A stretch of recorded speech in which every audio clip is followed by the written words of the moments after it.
Hey guys, it's TwoReviewGames or Adam, and welcome back to another one of my Fortnite top 5 videos. And before we get into the video, I do quickly want to mention this is the last chance for you guys to enter into my Season 3 Battle Pass giveaway. To enter, it's incredibly easy. All you have to do is drop a like on the video and let me know right now in the comment section below how many kills you have here in Fortnite. Also, if you guys have a Twitter account, please attach your username to your comment, because if you do win, it makes it 100 times easier for me to contact you. And also, guys, just like our last top 5, I will hide 2 codes somewhere in this video, one Xbox code and one PSN code. First come, first serve for those, but if you don't get one of those, don't worry, just comment and like, and you still have a chance to win a bunch of codes that I currently have on deck, and I'll be giving away over the next little bit. I think we can all agree that winning here in Fortnite is one of the best feelings in the world. Being in that, top 10 of that 1v1 situation and pulling out the win is one of the best things ever.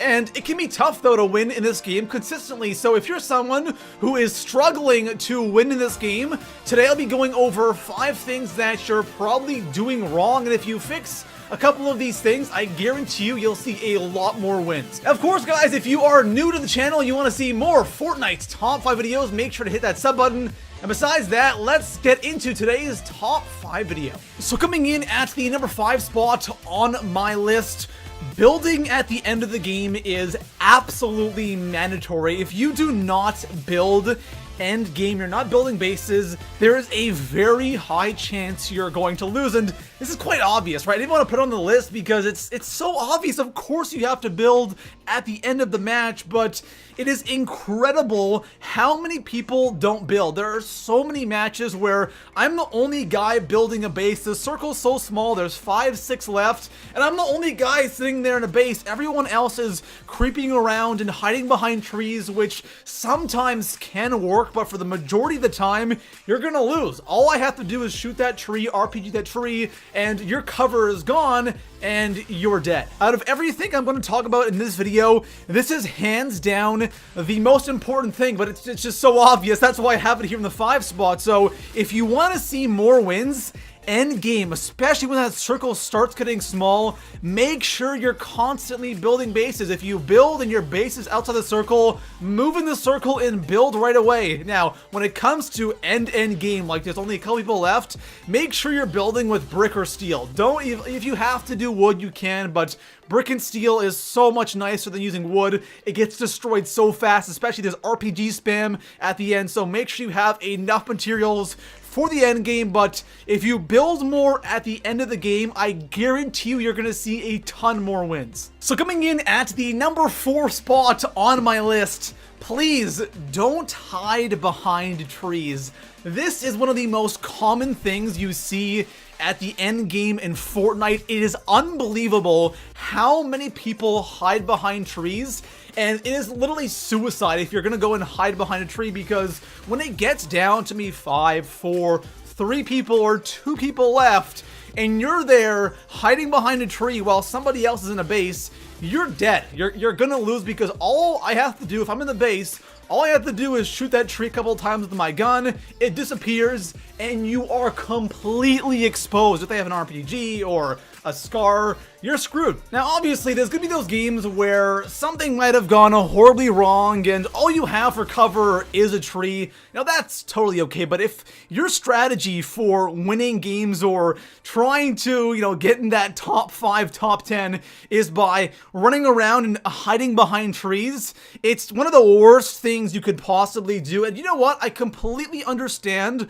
why people still do this, because I did it all the time as well. My thinking was, you know what, at the end of the match, I don't want to build like crazy and give away my position. I'm just going to go ahead and hide behind trees and objects, and that way I'll kind of like sneak my way into the top 5 or, that 1v1 situation, and it never ends well. You'll get lucky sometimes, but the majority of your games are going to end in death. So when it comes to end game, don't hide behind trees and objects, just build and you'll win a ton more. So coming in at the number 3 spot on my list, rushing bases is a tricky thing in Fortnite. There's one way you should do it, and then there's one way that you shouldn't do it. The proper way, of course, is build up to the base, and then just one pump the guy in the face, you're good to go. That's the ideal way of rushing a base here in Fortnite. Then there's another way that a lot of people love doing this, especially at the end of the match, is when they have nowhere else to hide, they will go to the bottom of your base and just sit there. This is something that I can completely relate to because I used to do this all the time when Fortnite first came out. You always think that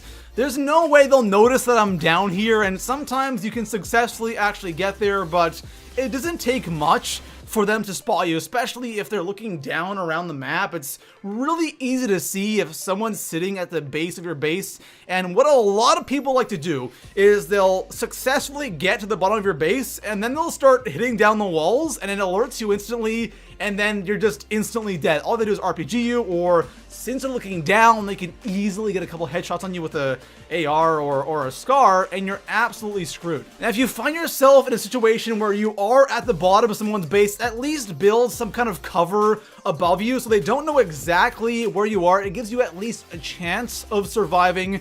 Don't just sit there hoping they won't see you, because guys, I'm sorry, there's a very good chance that they will see you, they will spot you, and you're gonna lose the game. So coming in at the number 2 spot on my list, I want to talk about end game loot, because one thing you see a lot of people doing is trying to improve their loadout at the end of a match, because there is always tons of loot laying around, especially as you get closer to that 1v1 situation.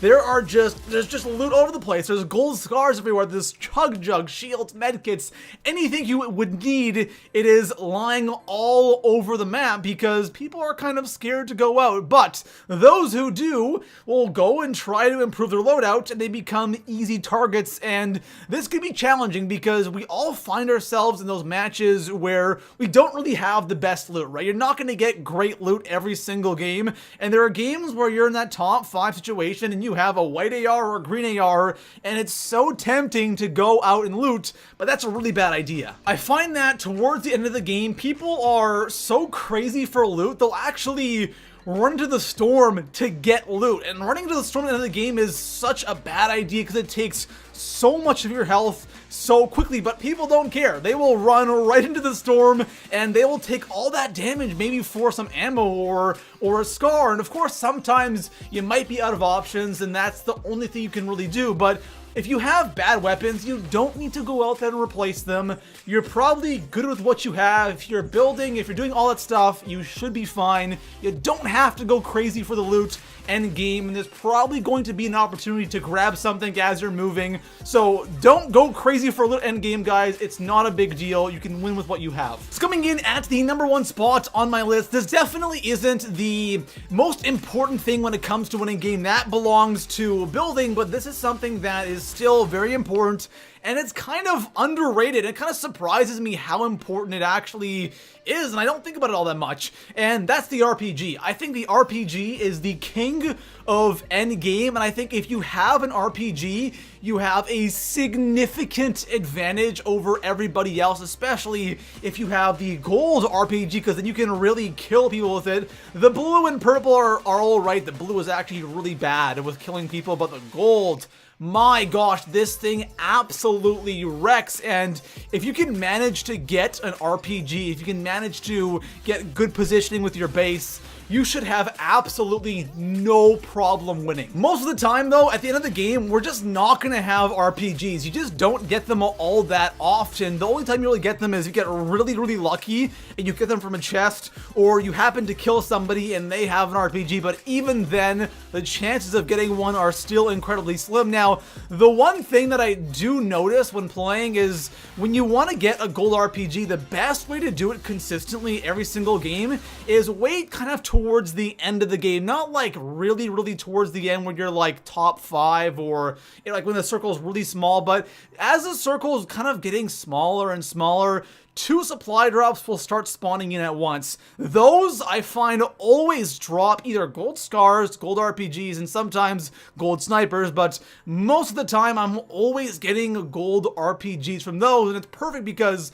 it's just before you really want to establish yourself in an area with your base, so you have time to do this if you want. But even then, it can be very tough. But if you do get one, again, it's so good, it's so powerful, and if you have that height advantage damage, you have that base, and you're raining down on people, you're just unstoppable. It's crazy powerful. So there we have it, guys. That is going to conclude today's top 5 video, and I really recommend following all these things if you're struggling to win. Again, the most important thing is building. If you build end game, I promise you guys are going to get a ton more wins. Besides that, guys, if you haven't already, drop a like, subscribe for more Fortnite top 5s, and I'll see you guys in the next one. Peace out.